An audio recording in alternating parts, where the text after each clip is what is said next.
Hello, everyone, and welcome to another episode of Nerdy Movie News Roundup, the show where we round up all of the latest news in the world of nerdy movies.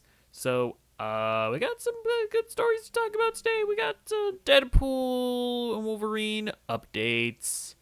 We got Peacemaker updates. Invincible game? Do you like video games? Do you like Invincible? We might have some good news for you. I don't know. I think it's like good for like the video if you like announce things that you're going to talk about ahead of time so that people are like, "Ooh, that's some enticing news. I guess I'll watch this video instead of my ADHD tendencies telling me to just skip to the next one." I don't know. We got some good stuff to talk about today, so let's just get into it. All right, first up, we have a trailer for Transformers 1. This looks terrible. Now, here's the thing. I am not a Transformers fan. So this is not like a perspective of somebody coming to this like trailer as somebody that's like, I've been a fan of Transformers my entire life, and this is not what Transformers is supposed to be. It's supposed to be a stark, gritty, serious, whatever, blah, blah, blah. That's not where I'm coming at it from. This just looks genuinely terrible. First of all, animation. It looks gross. I don't know. Like, it just doesn't look good. I can't really put my finger on what, because it doesn't look like cheap necessarily, but just the artistic cohesiveness just does not come together for me. It feels like I'm watching like a machinima or something. I don't know. It's weird. So yeah, animation doesn't look very good. The trailer is like trying to be funny. None of the jokes land. I did not think anything in this trailer was funny. Like the attempts of like, I don't even know, like sarcasm or like characters being like, "Oh, I have sword hands now. Whoa, sword hands! Whoa, look at Bumblebee! I have sword hands now." Like all of that was terrible. The voice acting doesn't sound good. It's they do the thing where they just hire a bunch of celebrities to do the voices, and it doesn't seem like any of the celebrities care. Because, I mean, listen, at the end of the day, like, I do wish that voice actors were respected a bit more, and they just went out and got really good voice actors instead of celebrities. But there are also other times where it works out fine. You know, when you look at, like, Toy Story, you have a bunch of celebrities in that, but the celebrities are actually invested in the material, and they're giving it their all. If you look at Invincible, that's also a bunch of celebrities, but again, they're invested in the material and they're giving it their all. I don't think Chris Hemsworth gave a shit when he was recording his dialogue for this. I don't think what's the guy's name that's voicing Megatron? Paperboy from Atlanta. I don't think he cared about his work in this. It's just like it all sounds terrible. And it's just I'm this isn't like this movie specifically that's doing this. It's like every animated film, it feels like, where it's just like I just don't even understand the mindset of it. Can whatever like marketing department that made this call show me the person? Because allegedly this person exists. Show me the person that goes, I would never dare watch a Transformers animated film. My taste is far too grand for a film such as this. Oh, wait. You're telling me that Chris Hemsworth is voicing Optimus Prime? By golly, get me tickets to Transformers 1 right now. Who is this person? Who is this person that was not interested in watching a Transformers movie that is all of a sudden interested because Chris Hemsworth is voicing Optimus Prime? I don't understand. Like, and again, to be clear, doesn't need to be Peter Cullen. Like, I don't really even care about that. If you want to, like, move on from the guy that's been voicing it for literally the entirety of the franchise, that's fine. I don't have anything against Peter Cullen. Like, I don't think he's bad or anything, but if you just want something fresh, that's reasonable. But you have to get somebody that fits the role, or at least that's like trying, unlike Chris Hemsworth. It's just so stupid. The trailer looks bad. It kind of represents everything wrong with like animated films. And by the way, can I just say this as well? I hate with a burning passion, the response to criticism of animated films that is, well, it's just a kid's movie. It's not, it doesn't have to be good. Sir or ma'am or they, them, who, whatever you are that's making that argument, why do you hate children? Why do you hate kids? Why do you not think that kids deserve good movies? Just because a movie is aimed at children does not mean that it needs to be bad. Like, you guys realize that the Lego movie exists. You guys realize that Toy Story exists. A movie can be made for kids, aimed at kids, but still be a good film. I hate that argument. It's the same shit with the Mario movie. You can't possibly criticize the Mario movie. It's just for kids. It's a Mario movie. A Mario movie is never going to be good. It can't possibly be good. It's a Mario movie. Yes, it can. It absolutely can. So, anyways, whatever. I don't need to get stun locked on fucking Transformers 1 trailer. I realize that, again, I don't care about Transformers, so I'm not like super, like, I don't feel like my childhood is being destroyed or anything like that. But it's just a bad trailer, and it kind of triggered me, so there we are. All right, next up. We also got a little sneak peek, like, first look. Honestly, it was so brief, like, I don't even know if you can call this a teaser trailer. But we got a little sneak peek at My Adventures with Superman Season 2.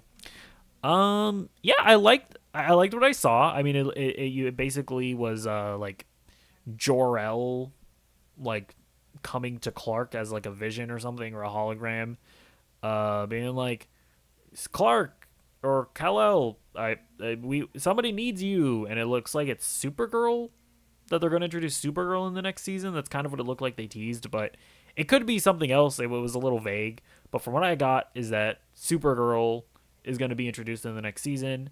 It kind of indicated that Supergirl was, like, active in space or something, and that Clark is going to meet her, so I wonder if they're going to maybe change that up where Supergirl isn't going to crash land on Earth, but maybe she's just been active out in the galaxy or something.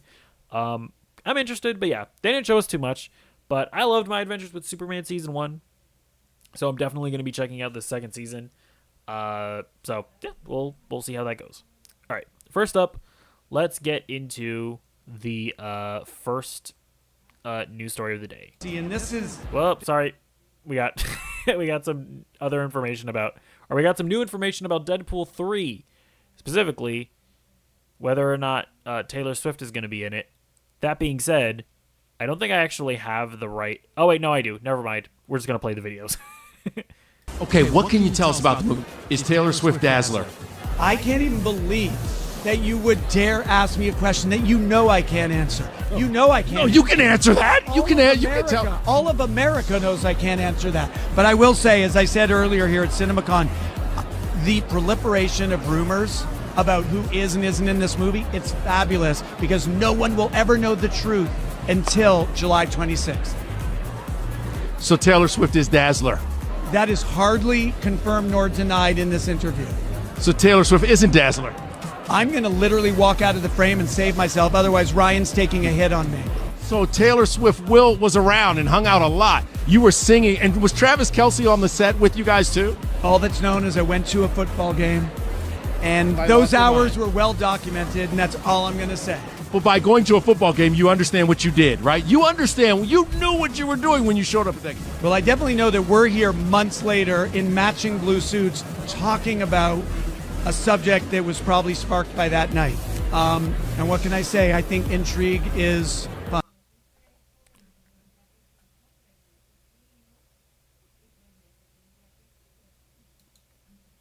Okay, so here's the thing, right? I mean, obviously, as he said in the video, nothing was confirmed nor denied there.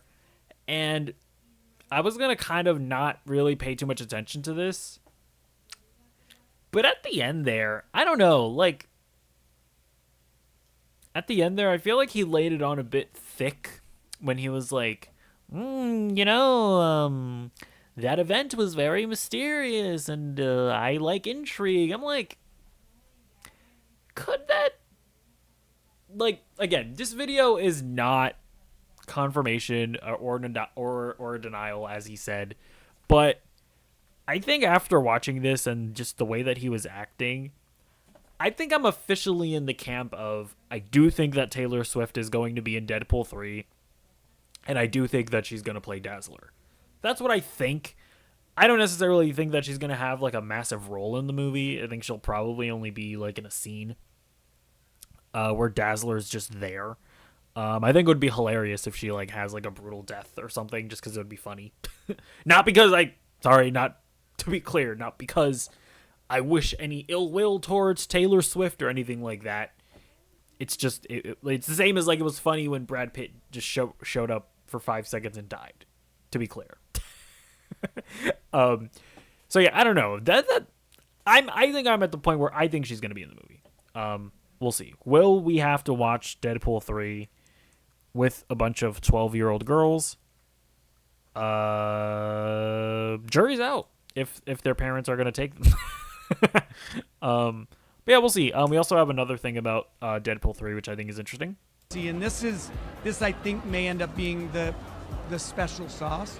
Is it's not Deadpool 3, right? It's Deadpool and Wolverine, so it's very Sorry, I messed that up. Deadpool 3, right? It's sauce.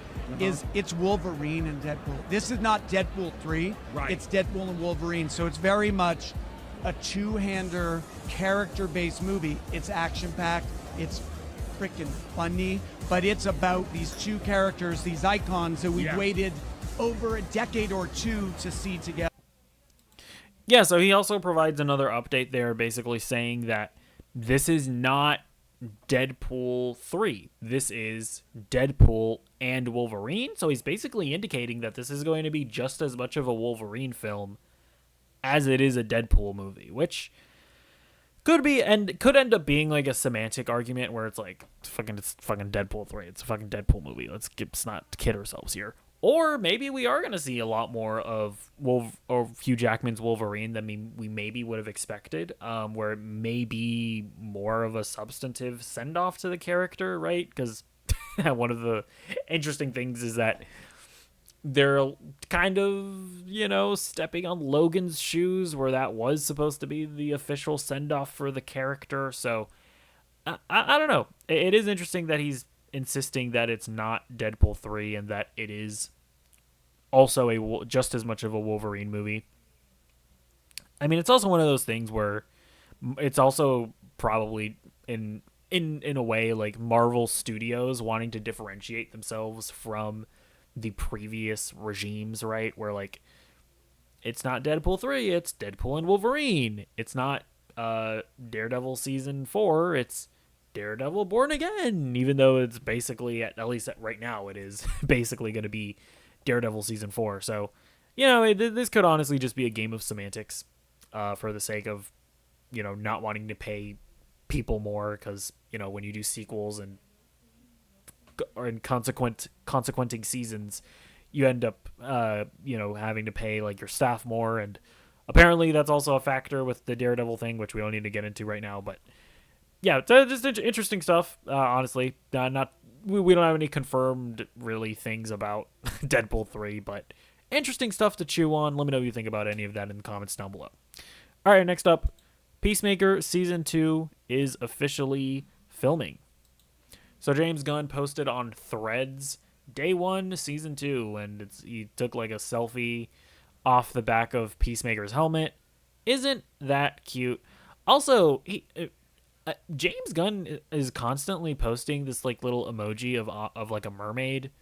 I used to think that it's like an Aquaman thing, but at this point he's done it so much that Aquaman can't possibly show up in every single DCU property. So I've given up even trying to think about what that means.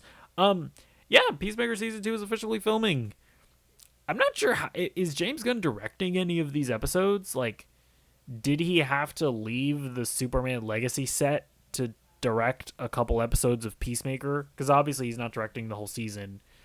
It's pretty crazy if he is doing that, by the way, because it's like, as being like the president of DC Studios and directing a movie and like executive producing Peacemaker season 2 and potentially also directing a couple of episodes. It's pretty crazy work schedule, I would imagine. That is one of the concerns of this new DCU of, is James Gunn being overworked, or is he flourishing under the pressure? Is he, like a kid in a candy store making all of this stuff? Hopefully it's the latter. Hopefully it's not the first thing. We will have to see how that ends up. Loved season 1. Of course, the other whole thing is that season 1 is presumably not canon to the DCU, but season 2 is canon to the DCU. So, are there going to be multiverse shenanigans in Peacemaker? That is a worry for me, because it's like, I'm so sick of the multiverse.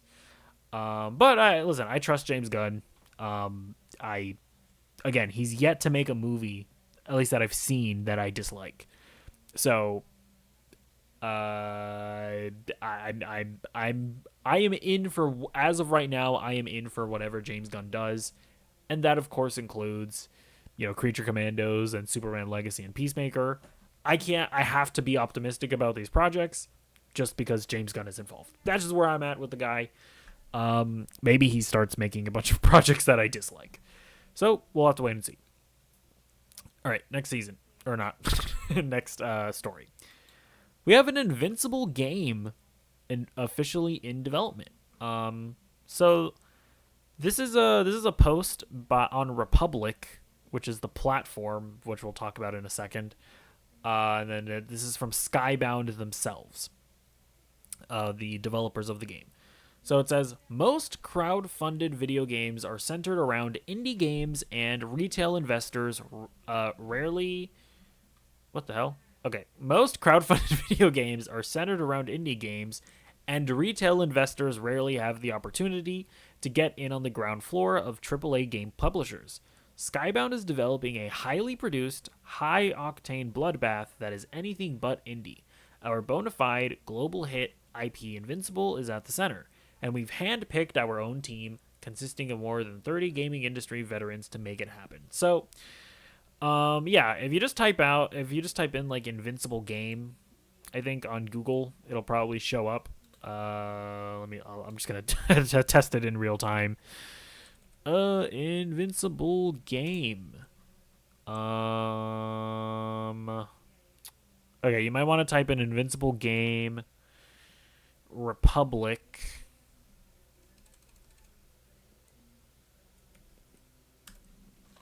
Yeah, so if you type in Invincible game Republic, it'll be like, it should be the first option that pops up. It'll say invest in Skybound. And so this is interesting, right? It seems like this is not really like what you would normally see with like a Kickstarter or something. So again, I don't know that much about this whole situation, but they're using a website called Republic, which seems to be like an actual like investment website where like you can presumably invest in things and make money. And you have the opportunity to invest in this Invincible game and potentially like actually make money off of it. Like the minimum investment is $100, by the way. So it's not, you can't just be like, oh, I'm gonna give you $5. No, the minimum investment is $100.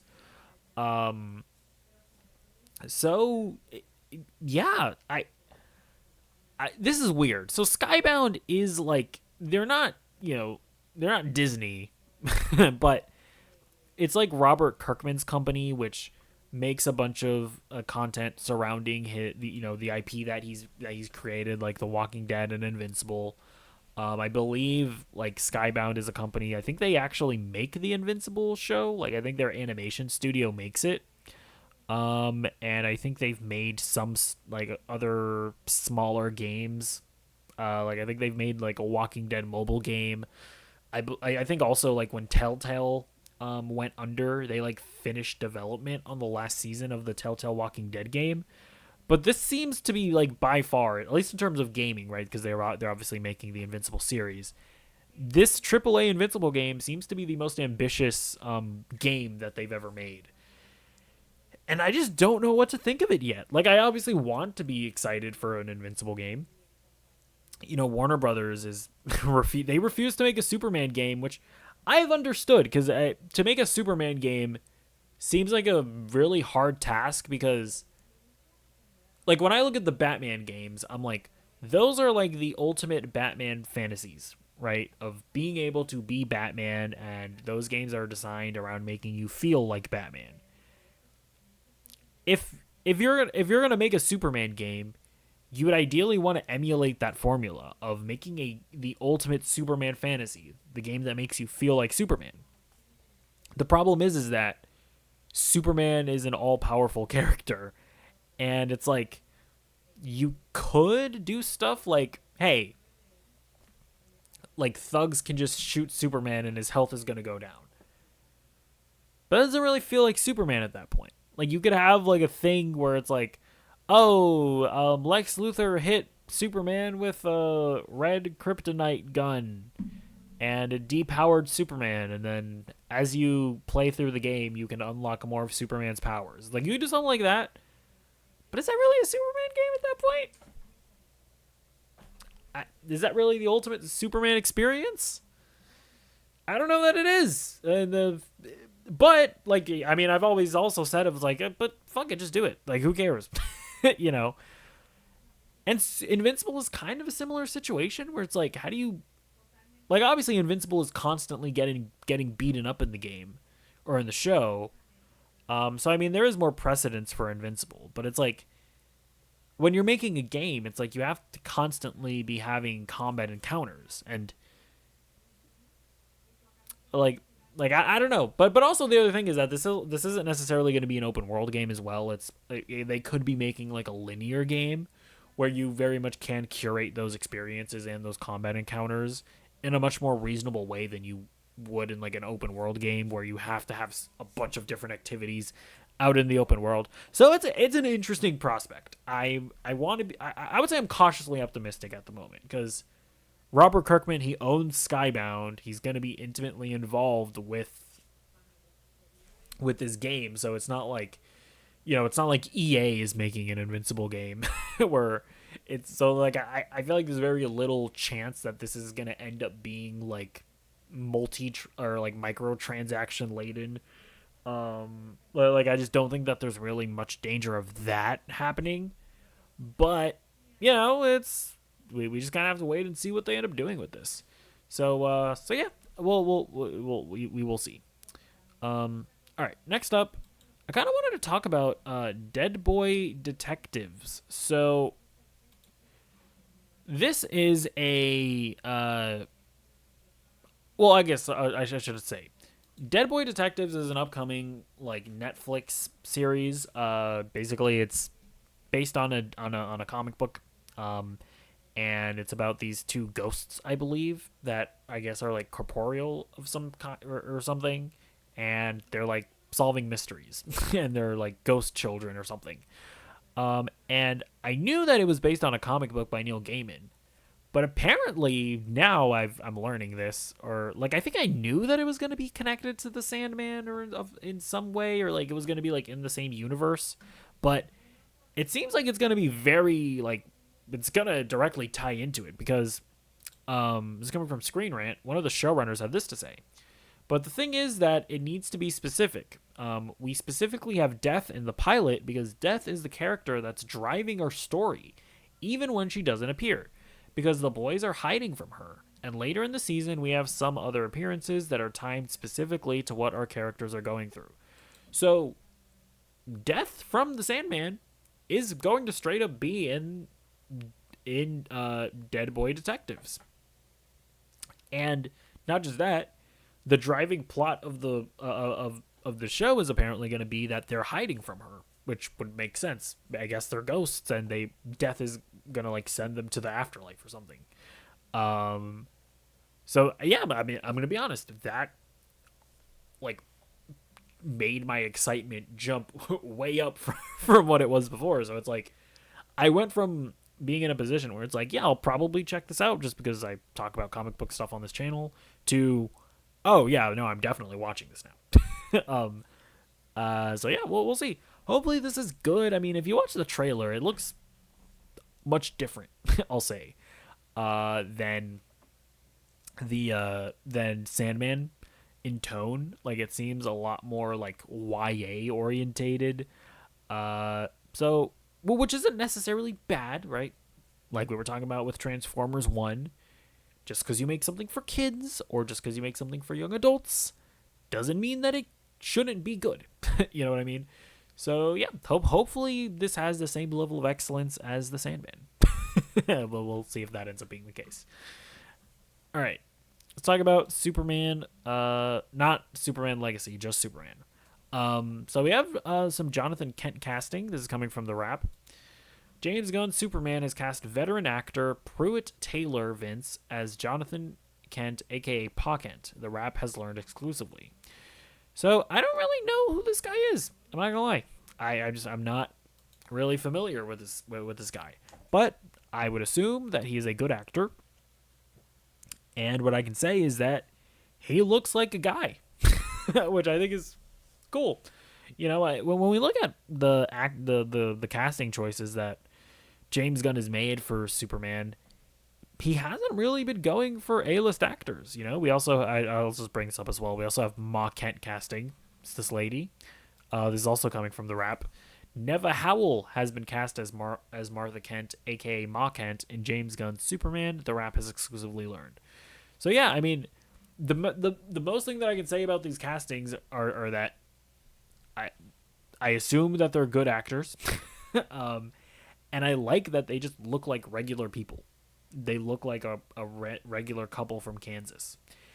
And yeah, James Gunn has not been casting A-list actors for this movie, which, you know, obviously isn't necessarily a good or a bad thing, but I think it indicates to me that he's going for just whether or not these actors fit the role and are best for the role, as opposed to, oh, we need to get A-list actors because it's going to help us sell tickets. And, you know, again, I think James Gunn understands what Transformers 1 apparently doesn't, which is people are going to watch a Superman movie because it's a Superman movie. You know, A-list actors, they just don't sell tickets anymore. Like, I think the highest profile actor, weirdly enough, in this film is Nicholas Hoult. And he's not exactly an A-list actor, I don't think. So yeah, we'll just have to wait and see how good they are in these roles, because I'm just not really familiar with them. All right, next up. Apparently, Sam Raimi is in consideration to direct Spider-Man 4. Not Tobey Maguire's Spider-Man 4, Tom Holland's Spider-Man 4. It's coming from World of Real. This morning, I was told that Sam Raimi is now in contention to direct Spider-Man 4. No formal offer has been given to Raimi, but there have been talks, and it might all depend on whether Raimi's busy schedule permits it. He's attached to direct Send Help, a horror thriller, but that one might be put in the back burner for Spidey 4. The other names I've been told might also be in the running are John Francis Daly and Jonathan Goldstein. They directed Game Night, Dungeons & Dragons, and wrote 2017's Spider-Man Homecoming. They could be a good fit. Also, Jon Favreau, who kicked off the whole MCU in 2008 with Iron Man, is someone that has been mentioned to me a couple of times as a possibility. So, I have some thoughts on this. I have to say, I don't... Just the idea... I can't even really explain why, but... The idea of having somebody that's already directed a Spider-Man trilogy come back in the middle of somebody else's franchise seems weird to me. I can't really even explain why. It just does. Like, it seems cheap to me. But to be honest, I also don't really want to see a Tobey Maguire Spider-Man 4. I think that, you know, as flawed as that last film is, I actually don't think it's a bad send-off for those characters. It's like, I just don't really need more of that character. and then yeah, on the other side of like, I wouldn't mind seeing Sam Raimi direct, is that I, as the years have gone by, I've become, I would say, definitively disappointed in the John Watts Spider-Man movies. I just don't think that they have the sauce, you know. Like I still really love Spider-Man Homecoming. I think that was a really great introduction of Tom Holland's Spider-Man. Although obviously the introduction was in Civil War, but you know what I mean. But yeah, Far From Home, I think is just the most nothing movie that's ever been made in the history of cinema. Where it's like, I don't think it's like egregiously bad, but there's also just nothing that movie really does that I think is like special in any way. Like I just think it is the most mid movie to have ever mid. um, and then I watched No Way Home, and it's like, don't get me wrong, I'm not above fan service. Like I definitely got goosebumps when I saw the Spider-Man together. But again, John Watts just doesn't do anything in that movie that's like exceptional, Beyond the fan service, there's not that much there for me to really sink my teeth into. Whereas, like, Sam Raimi, say what you will about those movies, whether or not you think they hold up or not, he has a unique voice. He has a vision. He has like those action sequences are still amazing. Like again, going back to the Tom Holland Spider-Man trilogy, at no point in watching those movies did I even feel like John Watts was even trying to match the train sequence in Spider-Man 2. At no point did I feel like John Watts was even really trying to make anything as interesting or as intense as like the Green Goblin fight. The final fight with Green Goblin in Spider-Man 1. Like, at no point that I feel like John Watts was even trying to make a sequence as grand as like that.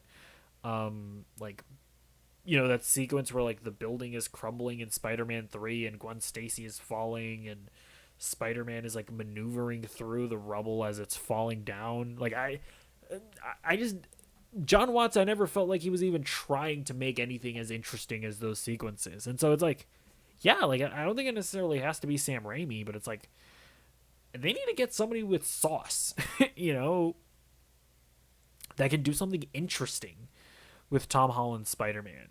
I think when I watch Multiverse Into Madness, Sam Raimi is able to work within the Marvel machine and I think just do interesting things, right? Like the horror sequences in Multiverse of Madness were great. I really liked what he brought to Doctor Strange, and I like that movie more than anybody. But I think even the complaints, when it comes to like Scarlet Witch feeling different from she did in WandaVision, I don't even really agree with those.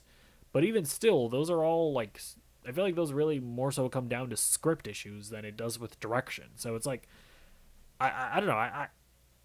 Sam Raimi, I wouldn't like hate it if he were to come back for Spider-Man 4, but also when it comes to Sam Raimi, he's just such an interesting director. Like I kind of want him to just do his own thing. Like I don't know that I need him to be working in the Marvel movie making machine, especially on a Spider-Man movie, which I mean, again, to be fair to John Watts, it can't be easy directing a film where you're having to like please both Sony and Marvel Studios. So, those movies are also just inherently compromised by the conditions that they're being made under. But we'll see. Again, there were other options there, right? The Dungeons and Dragons directors. I'll be honest, I haven't seen Game Night, and I didn't love Dungeons and Dragons. I thought it was fine, but I didn't think it was as great as most other people do. Jon Favreau would be an interesting pick. I mean, he kicked off the MCU with Iron Man, obviously. I think he's a really great director. The only thing is that he's about to start directing Mandalorian and Grogu, so I don't think, like, I would assume that they want to start production on this fairly quickly, and I just don't think that Jon Favreau would be able to. So I don't think that Jon Favreau is going to end up doing it. So we'll see. All right. Next up, Fallout has indeed been renewed for Season 2. So Amazon Prime tweeted this out. Wouldn't want to keep you on the edge of your seat. Now, would we see you back in the wasteland for season 2?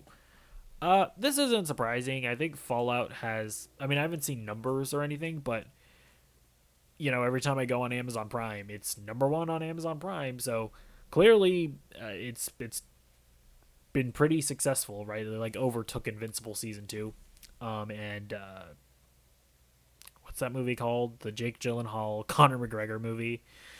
It's a remake of something, not remembering, but you probably know what I'm talking about. Yeah, it's #1 on Amazon Prime, so I assume it's doing well for itself. It's been getting really rave reviews from both critics and fans alike. Unlike the Halo show, Fallout fans are like they're seemingly positive on the show. I've seen some conversation of they're like, this is different from Fallout New Vegas. It's like, I don't know anything about that. I just think the show is really good, and I'll get into why in a moment. But yeah, I this isn't surprising at all. Honestly, I don't even have anything that I really desire that I think they need to heavily improve on in season 2. I think it's a really solid first season. Just continue the story threads that you've teased, and yeah, I want to see where the rest of the story goes. So we'll see. All right, last story of the day: Rebel Moon 2.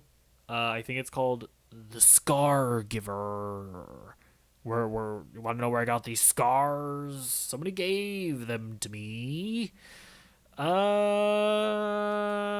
not seen this movie. I figured I would just acknowledge its existence, but I do not plan on seeing this movie. The reason why is because I'm not playing Netflix's games, okay? Netflix is doing this just really stupid thing where they're trying to recreate the Snyder Cut hype like we saw with Zack Snyder's Justice League. And it's so blatant, it's so like in your face that I'm just like, no, I refuse.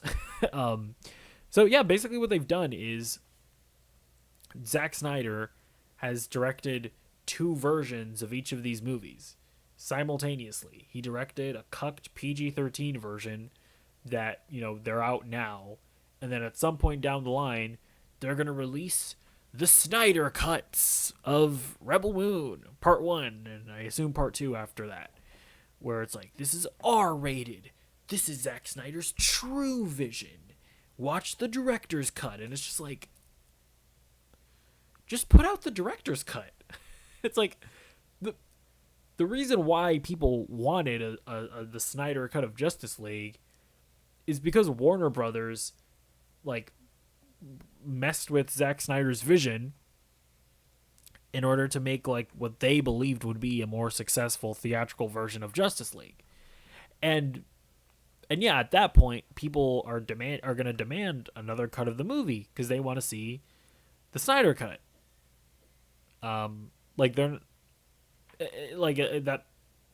process makes sense. It makes sense that Warner Brothers would not think that Zack Snyder's vision would be profitable after the mixed response to Man of Steel and Batman v Superman, and that they would want to change it up. Like that makes sense from Warner Brothers' perspective. I don't agree with it, obviously, but I can see where they're coming from. And then after that, you make the Snyder Cut because obviously fans rejected, the theatrical cut of Justice League. This whole Snyder Cut situation is just stupid on all fronts. You are in our faces telling us that you are messing with Zack Snyder's vision for the initial release of the film.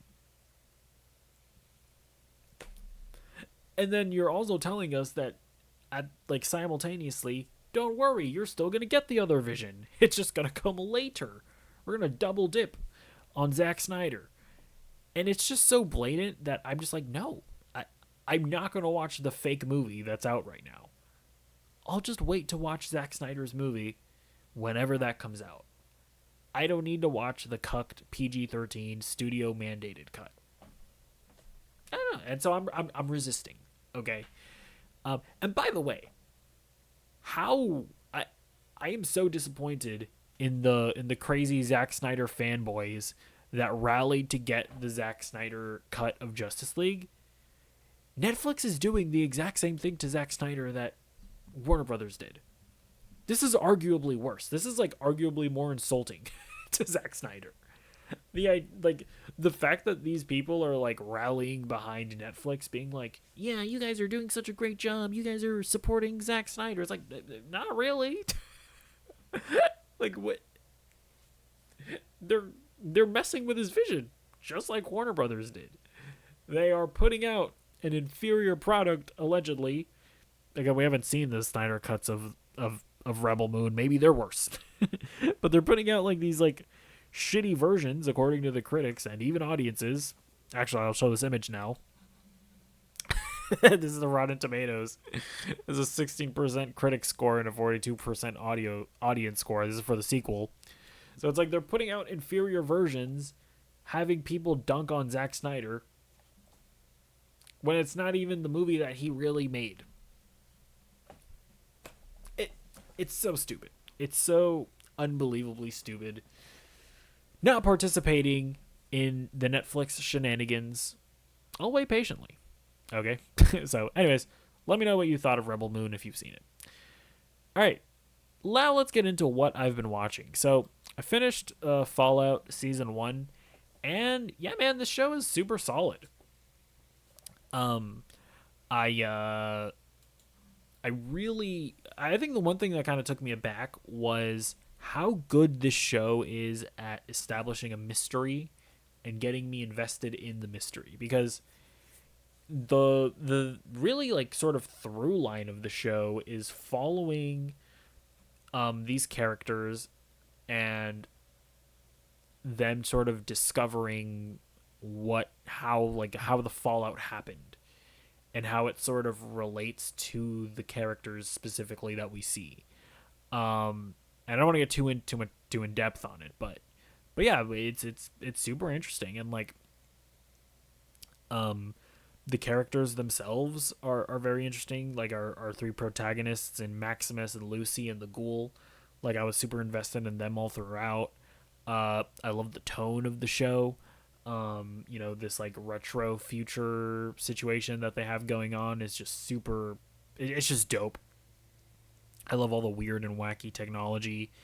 And yeah, so really like the show. Highly recommend it. I am currently working on a spoiler review for the show, so that'll be up on my main channel if you are interested. I'll leave there's a link in the description below to my main channel, so go over there, like, subscribe, all the videos, every single one, go through all of them. I don't know what I'm saying. Yeah, so if you want to hear my like in-depth thoughts on the season, but yeah, really enjoyed it. Can't wait for season 2. All right. I also watched episode 6 of X-Men 97.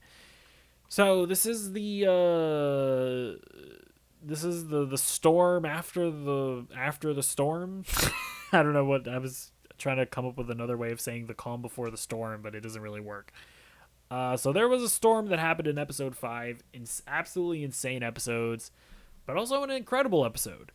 And now in episode 6, we sort of move back to what's going on with Storm, and also something else that I kind of don't want to spoil if you haven't seen the episode. But so yeah, there's like another half of this episode that I just kind of don't want to spoil because a thing happens. Like the entire premise is kind of a spoiler, so check it out. But yeah, I'll just say that I really liked what this episode did with Storm. There were a couple things that I was a little confused by the logic of.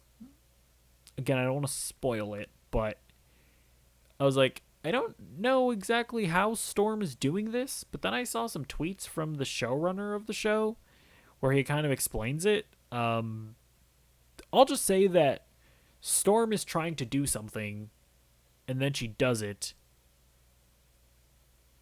I'll say it initially doesn't work, but then it just kind of works. And according to the showrunner, it's because it initially did work, but Storm just didn't believe in herself. And then there's a point in the episode where she believes in herself, and then she does the thing. So after listening to his explanation, I'm like, okay, sure, that makes sense. And to be clear, what Storm does in this episode is so cool, I don't care. It doesn't even need to make sense. Storm is so cool in this episode. And there's a sequence with her that left me gagged, as the kids say. And then, yeah, like I said before, there's like an entire other half of this episode that I don't want to spoil. But I will say this. This is the first episode of X-Men 97 where I'm like, if you haven't seen the animated series, you're probably going to be confused. Like, there are just things that happen where I'm like, yeah, people, it would be better if you had the context for the show for this. So up until this point, I've been very much of the opinion of like, listen, if you haven't seen X-Men the animated series and that's something that's keeping you from watching X-Men 97, do not let that keep you from watching it. This is an incredible show. You should watch it.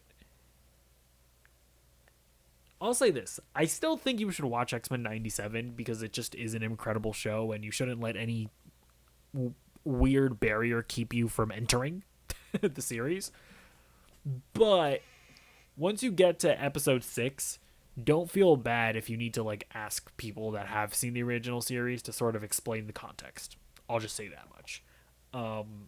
Because yeah, like it gets kind of nitty-gritty with events that happened in the animated series. But still a solid episode. I would be lying if I did say that watching this episode, I was very much like thinking about the events of episode 5, and I'm like, this is good. I'm enjoying this. Really want to know what happened after episode 5, though. But yeah, I guess we'll just have to wait until episode 7. But yeah, overall, X-Men 97 is incredible. I mean, I cannot recommend it enough. If you're somebody that's been like kind of getting sick of the MCU, this is a show that I think is worth watching because it's not even connected to the MCU. I mean, it might be connected to the MCU in terms of like the multiverse or whatever, but it's not directly tying into anything. So you can just jump into it, and I'd recommend it because it's freaking amazing. So, yeah, that's going to be it for this episode of Nerdy Movie News Roundup. We had some interesting topics of discussion, didn't we? I think we did. I think you'd agree that we did. So, yeah, let me know what you think about any and everything that I've talked about today. And I'll see you, or in the comments. Also, like the video if you don't mind. Show a little class. Subscribe. Ring the bell or something. I don't know. And, yeah, I'm really bad at being a YouTuber. Bye.